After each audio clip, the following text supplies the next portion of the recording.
Shalom Bapak Ibu Saudara, apa kabar hari ini? Jumpa lagi di dalam perjalanan 40 hari, menarik diri lebih dekat dengan Kristus. Hari ini adalah hari yang ke-18 dari masa Raya Prapaskah kita. Mari kita buka firman Tuhan yang terambil dari surat Kolose pasal yang keempat ayat yang ke-12. Demikian firman Tuhan.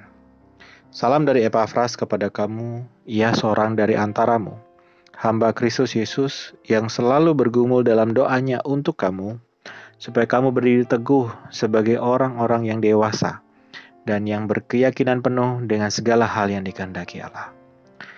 Bapak Saudara, pentingkah kita mendoakan sesama kita?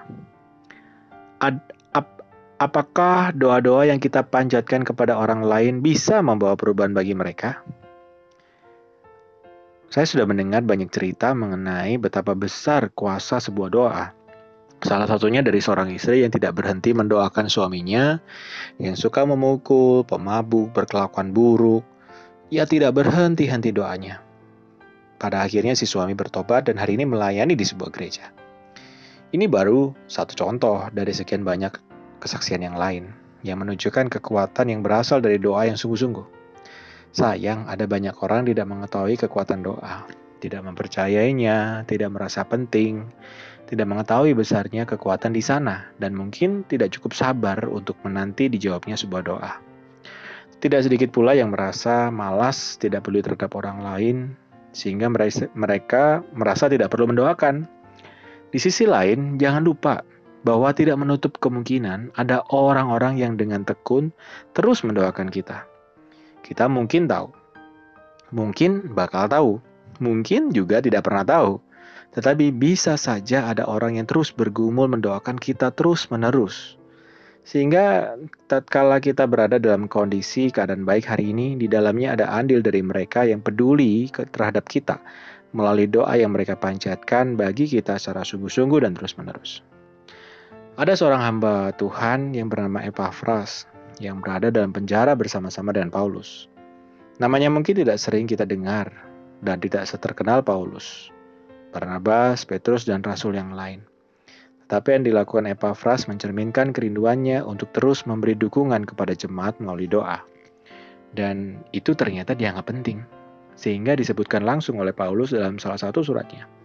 Salam dari Epafras kepada kamu, ia seorang dari antaramu, hamba Kristus Yesus, yang selalu bergumul dalam doanya untuk kamu, supaya kamu berdiri teguh sebagai orang-orang yang dewasa dan yang berkeyakinan penuh, segala hal yang dikehendaki Allah. Lewat ayat ini kita bisa melihat bahwa Epafras tidak hanya berdoa ala kadarnya, tetapi dikatakan bergumul dalam doa-doanya untuk kebaikan jemaat. Bukan hanya sekali-sekali bergumul, tetapi dikatakan selalu bergumul. Dan itu ia lakukan untuk jemaat Kolose supaya mereka berdiri teguh, seperti orang-orang yang dewasa yang punya keyakinan penuh dengan segala yang dikehendaki Allah. Seperti apa sih kuasa doa? Tuhan Yesus berkata, dan apa saja yang kamu minta dalam doa dengan penuh kepercayaan, maka kamu akan menerimanya. Matius 21 ayat 22. Yesus dengan jelas menyatakan bahwa ada kuasa yang sangat dahsyat di balik doa yang disertai iman penuh.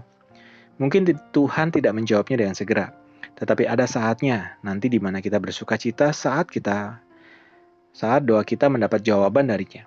Saling mendoakan, itulah yang wajib kita lakukan. Jangan hanya mementingkan diri sendiri saja.